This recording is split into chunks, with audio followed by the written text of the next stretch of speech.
대학에서는 이화여대에서 대학원이나 학부에서 비교문학 관련 강의를 꽤 많이 했습니다. 물론 여러 가지 종류의 비교문학 연구 방식이 있을 수 있지만 그러나 한 가지 공통적인 것은 어쨌든 우리나라의 문학을 국제적인 시각에서 보는 것이다 라는 그것 하나는 어떤 연구를 하든지 마찬가지였습니다. 그래서 학생들하고 조선통신사 문학도 하고 연예문학도 하고 그 밖에 각각 작품별로 작가별로 하기도 하고 그러는 과정에서 제가 학교에 이대 35년간 있었는데 학교를 이제 떠나게 되고 그리고 나서 한국연구재단에서 하는 석학과 함께하는 인문학 강좌라는 거를 이제 제가 참여하게 되었는데 그때에 제가 뭘 할까 하다가 결국은 제가 그동안에 공부한 것이 이 비교문학이었구나 라는 생각 때문에 제가 그동안에 공부한 거를 총정리하는 입장에서 강의를 했고 그래서 나온 책이 전통과 수용이라는 책입니다. 그리고 나서는 제가 그 다음에 이제 은퇴를 했으니까 제가 다른 거를 다 어떤 준비를 한 것도 없고 이제 제가 할 수 있는 거는 그냥 공부하던 거 그대로 하는 건데 뭘 할까? 대학 있을 때는 참 다양한 것, 왜냐하면 제자를 키워야 되니까 제자들의 성향이랑 이런 것이 다 다르니까 다양한 분야, 시대를 삼국시대부터 거들러서 조선조 말기 또는 개화기 시대까지 또는 다양한 장르에 걸쳐서 공부를 했지만은 이제는 다 줄이고 한 가지만 하자 하고 선택한 것이 명나라의 사회문학이었습니다. 명나라가 선택된 이유는 그만큼 사실 명나라는 재미없는 나라고 제가 생각하기에 그렇습니다. 거기 명교에 기반한 윤리적인 나라였다든가 우리가 왜 당나라 할 때는 두보다 200이다 금방금방 생각나는 사람이 있지 않습니까? 송나라 하면은 우리가 적어도 구양수다 이런 왕한석이다 하는 그런 몇 사람 이름이 금방금방 생각날 정도로 그런데 명나라의 경우는 사실 그렇지까지는 않았습니다. 그리고 이상하게 우리나라의 우리가 주로 한문학 쪽을 가르쳤는데 한문학을 전공하는 사람들이 그동안에 상당히 진보적인 학자들이 중심이 되면서 조선조 후기에 대한 관심이 많았습니다. 그만큼 조선조 후기는 역동적인 사회였고 그래서 사람들이 변화가 있었고 그래서 이제 많은 흥미를 가져올 수 있고 그것이 근대 쪽으로 오는데 많은 기여가 있을 것이다 라고 해서 너도 나도 조선조 후기를 다루었는데 제가 조선조 후기를 다루다 보니까 조선조 전기와 다 선이 다 있다라는 것을 깨달았습니다. 조선조 전기를 내버려 두고 후기를 한다는 건 말이 안 된다라고 해서 제자들 중에서는 조선조 전기 쪽을 이제 한 사람도 저희 이대 쪽에서는 꽤 나왔습니다. 그런데 이 조선조 전기를 한문학하는 사람들이 기피하는 것 중에 한 가지는 그 시기를 일종의 아부문학 같은 그러니까 예를 들면은 관갑들의 문학 또는 훈구파들의 문학 또는 용비하천가류의 응제문학 이런 거로 따졌기 때문에 별로 관심이 없었던 것 같은데 제가 생각하는 그것 자체에도 굉장히 의의가 있다라는 생각 때문에 저는 이제 앞으로 제가 공부를 얼마나 할 수 있을지 누가 저를 떠미는 것도 아니고 제가 없으면 안 되는 것도 아니지만 제가 그냥 공부를 하려고 제가 한다면 이건 이제 명나라 사회문학을 해야 되겠다라는 생각을 했습니다.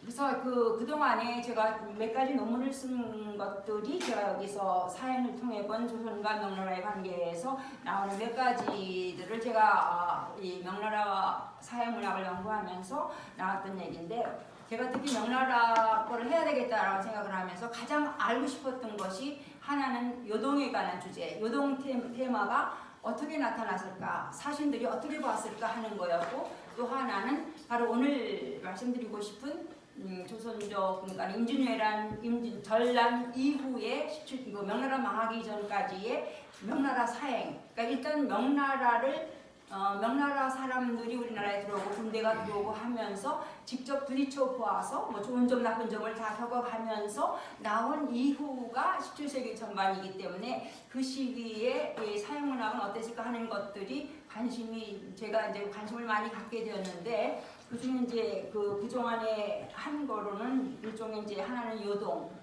그래서 요동은 명나라가 굉장히 아주 민감했던 주제. 여러분 다 역사에서 아시는 것처럼 주원장부터 명나라 태조부터 이 요동 문제 때문에 굉장히 우리나라를 주목하고 그랬던 그거였으니까요.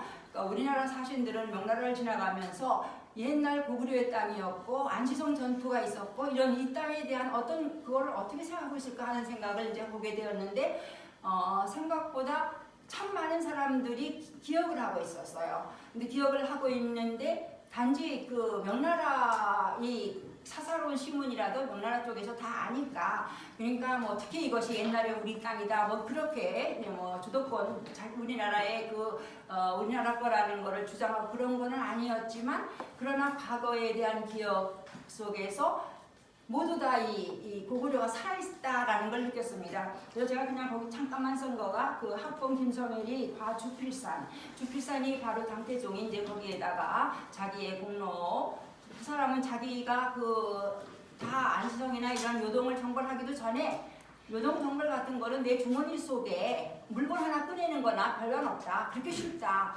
이미 공로는 다 이루어진 거다라는 식의 생각을 하고 있었는데, 결국은 안시성 전투에서 졌고, 중국 사서에서는 기록되어 있지 않지만은 눈에 화살을 맞았다 그러고 그런 거였는데, 이 김성일이 바로 그 부분을 쳐서 특별히 이 사람이 주목한 것은 도덕적인 측면에서, 그러니까 뭐 과거의 우리나라 땅이었다 뭐 이런 것보다는 도덕적인 측면에서 당태종이라는 이런 사람이 얼마나 안 됐든가 하는 것들을 강조하는 시를 써가지고 요동이 우리나라의 조선조 전기에 명나라 사양을 갔던 사신들의 마음속에 살아있다라는 거를 제가 파악을 했습니다.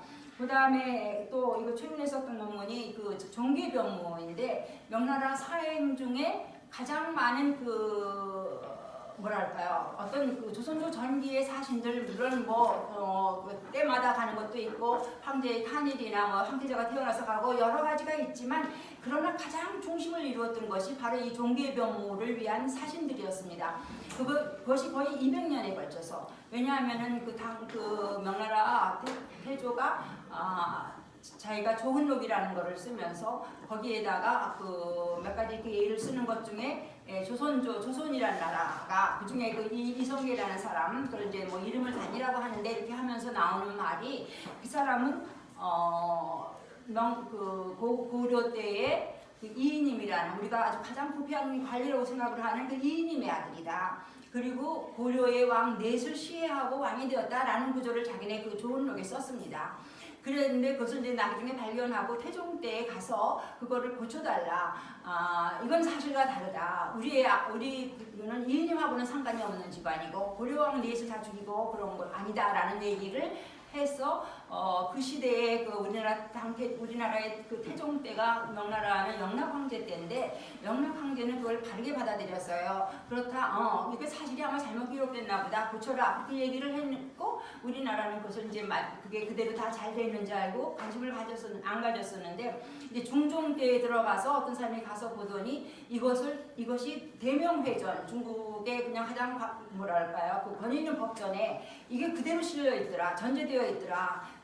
이성계 태조에 대한 얘기도 그대로 하나도 안 고쳐졌더라 하는 얘기를 해서, 그때서야 이제 알고 다시 그거를 고쳐달라는 신하들을 이제 계속해서 사람들을 보내게 되었던 얘기인데, 보낼 때마다 뭐 여러 가지 나오죠. 거기 이제 고쳐달라고 하는 사람들의 그거를 쓰는 글, 뭐 최리비례다 이런 사람의 명문들이 이때 이제 나오기 시작을 한 거라 볼 수가 있는데, 그때 이거를 통해서 하나 알 수 있었던 것은 이상하게요. 거기 주원장이 명나라 명태조가 일자불개라는 말을 썼거든요. 내가 쓴 글을 너희들은 한자도 고치지 말아라 라는 얘기를 했거든요. 그렇게 근데 그거는 강조를 하면서 자기네 황제가 알아들었다, 고쳐라 하고 신하들에게 이제 얘기를 합니다. 우리나라 그 사절단이 가서 얘기를 하면, 그런데 보면 그 신하들을 그거 고치지가 않고 다음에 가면 또 안 고쳐줬고 또 안 고쳐주고 싶어요. 그러니까 황명의 어떤 뭐라 그럴까요? 그게 생각보다는 참 그게 이루어지지 않는다. 그 영락 황제가 했다는 얘기도 자료가 없어요. 영락 황제가 고쳐라 했는데 그 자료가 없었어요.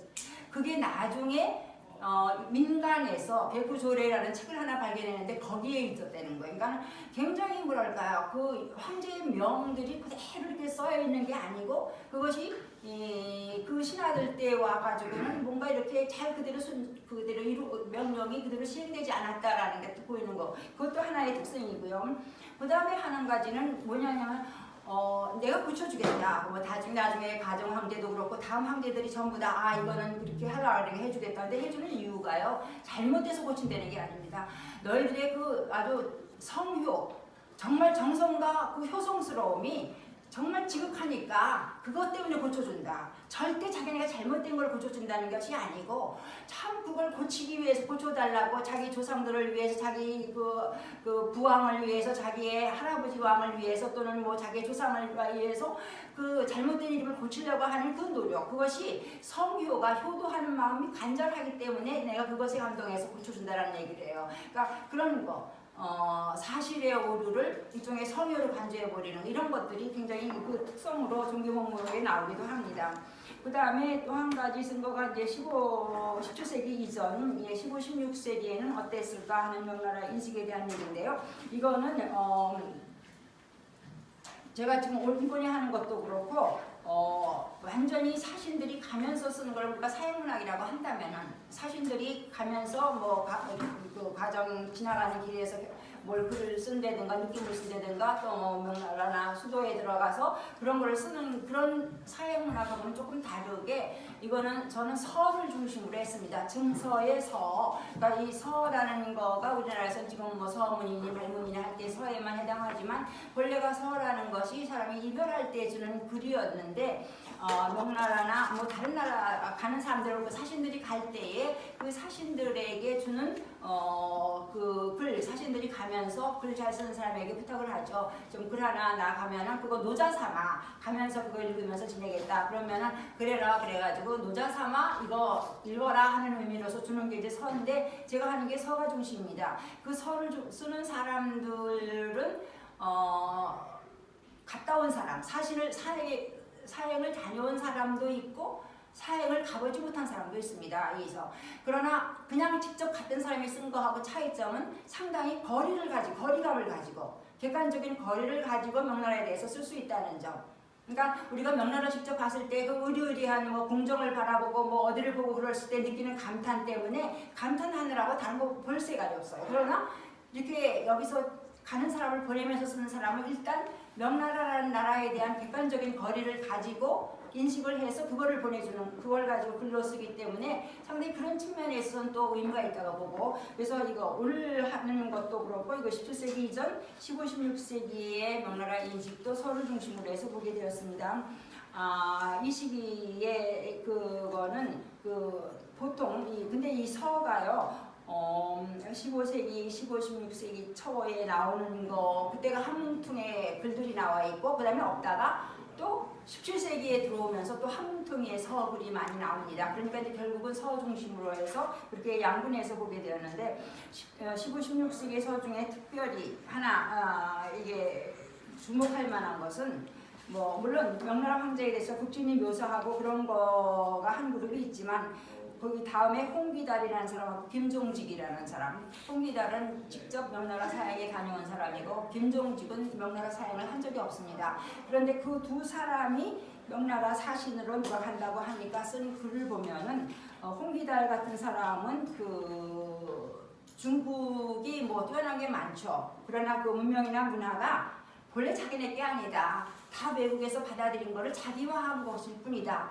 라는 점을 얘기를 했고, 또 김종직은 그 뛰어난 거 맞겠지만 그게 중국에만 있는 건 아니다. 우리나라가 비록 후미진 곳에 있다 하더라도 우리나라 거를 잘 찾아보면 우리나라에도 그런 게 있다 라는 거를 얘기를 했습니다. 그러니까 이 홍기달과 김종직의 그거를 얘기를 조금 더 정리를 해본다면 제가 그 아래에 썼습니다만은 명나라 사행에 경험이 없는 김종직이나 명나라에 다녀온 홍기달 모두 화는 태생적으로 화가 아니고 이 역시 고정적인 것이 아니라는 점에서 의견의 일치를 보이고 있다.